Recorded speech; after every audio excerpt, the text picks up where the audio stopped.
Am I the a-hole for cutting contact with my childhood best friend because she demanded that I break up with my fiancé?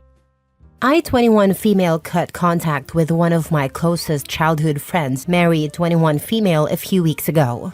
While I feel relieved she's out of my life, most of my family and mutual friends think I overreacted. And now I'm starting to second-guess my decision.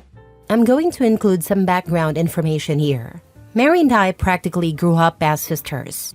We were neighbors, and our parents started arranging play dates for us before we could even walk. From kindergarten to secondary school, we did everything together. If I wasn't at her house, she was at mine. I trusted her completely and never thought of her as anything other than my best friend. Things changed when Mary moved away for university. At first, I missed her, but over time, I noticed how much easier my life felt without her constant presence. I wasn't being criticized, guilt-tripped, or forced to justify my choices anymore. It became clear how much control she had over me. Mary had a way of dominating every aspect of my life.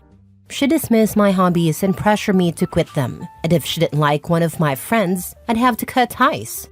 You could call me a pushover, but when you grow up with someone like that, it's hard to see the manipulation for what it is. Things really came to a head when I met my now fiancé Dave, 27 male. He's amazing, kind, supportive, and everything I've ever wanted in a partner. We clicked instantly, and he's honestly the best thing that's ever happened to me. But of course, Mary didn't approve. She immediately tried to plant seed of doubt, saying he was too old, he'd cheat, or he was only using me. Thankfully, once I didn't listen to her, and I'm so glad I didn't. In December, Dave surprised me with a dream vacation, and during the trip, he proposed. Everything about it was perfect. He planned every little detail, and it was more magical than I could have ever imagined. I was over the moon and couldn't wait to share the news with everyone. Naturally, I told Mary, expecting at least some excitement. But instead, she downplayed the entire thing. She nitpicked the proposal, saying how she would have done it differently and what could have been better. It stung, but I brushed it off and reminded her that it was my proposal, not hers. A few weeks later, we met in person for the first time in months. That's when things completely fell apart. Out of nowhere, Mary told me I should break up with Dave. When I asked why, her reasoning had nothing to do with me. Instead, she compared him to her boyfriend Julian, 22 male, saying things like, Dave makes more money than Julian, and Dave can give you everything, while I have to work for what I want. It was clear she wasn't concerned about me. She was just jealous. She couldn't handle the fact that, for once, my life seemed better than hers. That was the breaking point for me. I told her to leave my house, and afterward, I sent her a long message explaining how hurt and disappointed I was. I told her that her behavior was unacceptable, and that I didn't want her to contact me again. Since then, it feels like she's told everyone in our social circle. Mutual friends and even some family members have reached out, saying I was too harsh and should have handled things differently. They said, that's just how Mary is. You've known her your whole life. She's always been in the spotlight and gotten what she wanted. Some even accused me of breaking her heart and said it was wrong to choose my fiancé over a lifelong friend. Even my mom said she expected better of me, and that's what's making me question my decision. Did I overreact? Mary has been a huge part of my life for as long as I can remember. Sure, she has her flaws, but we've also shared countless good times and memories. Am I throwing away years of friendship over this? Should I try to fix things? Or was cutting her off the right choice? For clarification, I don't know exactly what Mary told my friends and family, since most of the messages I received were pretty vague. I also didn't ask my mom what Mary said happened. I was too angry to have a calm conversation after my mom told me I was being dramatic, which led to me yelling at her. All I know is that Mary admitted to asking me to break up with my fiancé, but I don't know if she explained why she wanted me to. Lastly, my parents raised Mary like a second daughter, and she's always been incredibly kind in front of them. I guess that's why they didn't believe me. Maybe they're just in denial because it's easier for them to handle. I don't know. But I get it. Hearing something bad about someone you like for the first time can make you want to deny it. Now for the top comments. not the a-hole. I cut ties with a friend a couple years ago that I now recognize as a narcissist. I've found out so much since breaking ties with her. Was it hard for you as well to cut her off? Because honestly, while I'm happy that she's gone, I'm also kind of sad. We've spent some amazing years together, and every memory I have of my childhood includes her. Have you discussed this with your fiancé? I mean, tell him everything like you did here and ask him what he thinks. He would give you an outsider's opinion since he hasn't known her as long as everyone else has. Also, I can guarantee she didn't tell everyone the true story. She told them whatever would make her look like the victim instead of you. You have a few options here. You can ask each person individually what she told them, or you can do group message explaining what actually happened. Either way, you need to get your side of the story out there. It might change a few opinions. My fiancé was the first person I talked to about this whole situation, and he was the one who suggested cutting contact with her in the first place. Bye, Felicia. That witch is toxic. You need women in your life who will lift you up, not push you down. Cut her off. No invitation to the wedding. I completely agree, and I'm not planning on inviting her or speaking to her ever again in general. But it's honestly so painful to think about her not being part of my wedding. I've known her forever, and all my childhood memories include her. We've talked about our potential weddings a lot and how great it would be to have each other as our maid of honor. Not the a-hole. It's really easy for everyone else to tell you to keep putting up with Mary's nonsense because they aren't the ones that have to deal with her. They want you to fall back in line so they don't have to deal with the tantrums she's throwing. She wants to steal your peace, like she's done your whole life. You are the only person who can protect it. Basically, everyone is telling OP to keep her happy for us, will you? She throws such a fit when she isn't happy. When she asks you to push around, she demands less of us. It sounds like the parents started using OP to do this when they were kids. And I'm kind of worried about OP and her fiancé. If her whole family and friend group has been like this her whole life, it's a really hard habit to break in romantic relationships. My parents basically raised her and view her as a daughter. I guess their main issue with me cutting contact is that they won't get to see their second daughter as often anymore. Or at least not without me being mad at them. When I was younger, I never saw Mary's behavior as something bad. I don't know if my parents were aware of her pushing me in certain directions, since she's been incredibly kind to them all the time. And I didn't really say, hey, I quit gymnastics because Mary told me to. Next story. Am I the a-hole for using my sister's words against her and saying she should feel lucky to have her kids and to have all that time with them? I, 32 female, have been low contact with my sister Jade, 33 female, for almost 3 years now.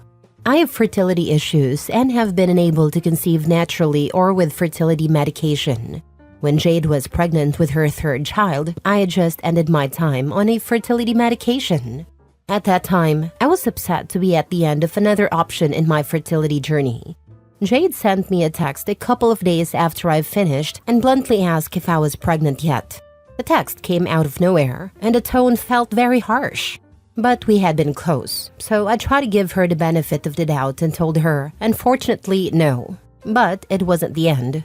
She came over to my house later that day and told me she was pregnant again, her third child, and that I should quit making a big deal out of having kids, and just be grateful I get to spend time with her kids. She said she had been ready to announce her pregnancy the day I ended my time on the fertility medication. And then our mom asked me about it in the family group chat, which includes the two of us and our parents. I told her I had no idea, and if she had wanted to announce, I wouldn't have blamed her. She said I might not have, but everyone would have thought she was selfish and insensitive. She told me I should just accept that I'm meant to be a babysitter, not a mother. She said I should feel lucky for what I have, embrace it, and be more useful to her. My husband and I babysat a lot for Jade and her husband. I was also her second birthing partner for her first 2 kids because her husband isn't the best in medical situations. It hurt me to hear Jade talk like that, but I didn't want to think the worst of her, so I asked her if she was okay and if anything was wrong. She made it clear that she really didn't care about me and saw me as a useful tool, babysitter, instead of a person who had her own stuff going on. She even told me she was glad my fertility treatments had failed because I could give up and focus on her kids. At that point, I pulled way back, and we're no longer close in any kind of way. Jade was surprised at first and then told me I was just selfish and trying to be something I wasn't meant to be, a mom. My parents were upset with what Jade said and asked her to apologize to me, but she never has. She defended her stance, saying I could be of better use. When our parents told her it was wrong to talk to me like that, she said it was fine and that I was never that great of a babysitter anyway, so they're better off without me. My husband and I are still trying to conceive, but we're also focusing on staying mentally healthy through it all. I prioritized therapy for a while after the breakdown in my relationship with Jade. A few days ago, Jade texted me and asked me to babysit her 4 kids. 2 were in school, so I need to pick them up after school, and the other 2 I was supposed to have all day. She said she had some kind of doctor's appointment, and our parents said no. I replied with a simple no. She texted back saying I needed to do this because she couldn't bring her kids to the hospital with her. I repeated my response of no and left it there. She told me I needed to freaking step up, that she'd already had to reschedule a few times because she had a kid so much and she couldn't bring them with her. Where I might be the a-hole is that I sent a longer reply this time, telling her she should feel lucky to have her kids and be grateful for all the time she gets to spend with them, using her own words against her after 3 years. Jade went nuts after that, but I ignored every text and didn't read most of them. She told me it wasn't the time and that a hospital appointment is a big deal. Am I the a-hole? Not the a-hole. Jade can pound sand. I am petty and an a-hole, and here is what OP should do. Refuse to babysit for the next 12 months and let Jade enjoy the full benefits of parenthood. Also, I love how OP simply replied, no. Such a complete answer. Not the a-hole OP. Not the a-hole. She hasn't been empathetic or considerate during your fertility struggles.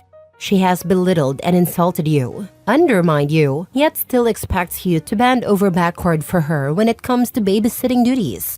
You don't owe her anything, and you deserve to focus on yourself and starting a family. Stick to your boundaries and don't allow your mother or anyone else to guilt you into doing things you don't want to do. Plus, if you were never that good of a babysitter anyway, she should find someone who is. I wanted to say that to her actually, but then I also knew I shouldn't engage too much either because she already had my answer. I'd be so petty I would screenshot her messages back to her after a couple of days as she needs some serious education about herself. If it's possible, but some people are just oblivious. I'd say, are you quite well? You told me I wasn't good enough, remember? Stuff over text is easily ignored, so I'd put it in actual writing exactly why you are low contact and happier for it. Good for you, OP. Do yourself a favor and just block her. I feel sorry for your nieces and nephews growing up with a mother like her. Best of luck on your fertility journey. Not the a-hole. It's something I'm considering after this. The fact she reaches out to me directly for the first time in years, and it's to ask for more free babysitting. It tells me there is no room for growth and change, and I could be better off blocking her. There's some guilt about it on my end that I'll bring up with my therapist. Last story. Am I the a-hole for blocking my step-siblings and my dad's wife while I'm at my mom's house? My parents broke up when I, 17 male, was 4. My dad got married when I was 6 and divorced her when I was 9. He had a son with his first wife. My parents were never married. My half-brother is 9. I don't remember the last time I saw him. His mom moved out of state with him years ago. My dad remarried when I was 11 and his wife already had 3 kids. My step-siblings are 15, 13, and 12. To cut to the chase, I don't really like my dad. I don't think he's a very good dad. His wife is annoying, and I hate having to be around her. She seems to think that marrying my dad gave her the authority to mold me into one of her kids. She goes to church and has tried to drag me with her and her kids, make me read the Bible, and embrace her religion. She even called my mom a bad parent for sending me to public school. There's a whole bunch of stuff like that, and I just can't stand her. My step-siblings aren't bad, but I don't see my dad marrying their mom as enough to make them my siblings. especially when my dad is a pretty bad dad overall, and their mom is so annoying that I'd like to yeet her into space. They also annoy me when they try to make me responsible for them and go to their mom, who then insists that I take them places when I'm with my dad. This got worse after my mom got me a car and I started driving. Their expectations of what I do went way up. A few months ago, my mom took my dad back to court to change the custody agreement. The judge ruled that I only need to spend 8 days a month with my dad. That could be Thursday, Friday, Saturday, Sunday twice a month, or each weekend. I chose the TFSS option because I want weekends not spent with them. I'm not allowed to block my dad on my phone. I can't mute him or ignore calls/texts from him according to the judge. However, I do block his wife and stepkids. Last weekend, my stepsister, 15, was trying to call me while I was at my mom's, but I didn't know because she was blocked. She had been somewhere with friends, and they abandoned her. It was getting late too. She ended up calling her mom after trying to reach me for ages, saying she called me because I was close to her. When they got back, they told my dad. I don't know if he didn't care or just let his wife handle it, but she called me from his phone and yelled at me for ignoring the calls. My dad called me a couple of days later and asked why I didn't answer. I said I had no idea she'd called. He asked how, and I just said I didn't know. When I went to my dad's on Thursday, his wife took my phone from my hand and saw that I didn't get the calls. They figured out that I'd blocked her during my mom's parenting time. Then they realized the reason I never reply to my dad's wife or my step-siblings while I'm at my mom's is because I have them all blocked. I'm so glad I get to go home later today, but it's been tough here. My dad's wife has been berating me for being a crappy older brother to her kids. Am I the a-hole? Now for the comments. Not the a-hole. You don't have any responsibility to your dad's wife's kids. I shouldn't, but they give it to me when I'm there. It's why I'm glad I spend less time over there now. Not the a-hole. I tell her and your dad, your kids are not my responsibility. I didn't choose to have them in my life. I didn't choose to have you in my life. I didn't even choose to have my own father in my life. If I had a choice, none of you would be in my life. Let's make that very clear. The judge ordered me to be here 8 days a month, so I'm here. That's all you're getting from me. Don't ask for more. You're almost 18. This will just tell them that you're going no contact when you're 18 and not to be surprised. No, you're not the a-hole. It isn't your responsibility to respond to them. It shouldn't be, but at their house, they make me be responsible for them. I hate it, honestly, and especially when I'm running to pick them up like they should be. Not the a-hole. You're not a crappy older brother because you're not their older brother. You go there to see your dad. That's the way it's supposed to be. I prefer it way more if I didn't go at all, but only a few more months and then I'm done.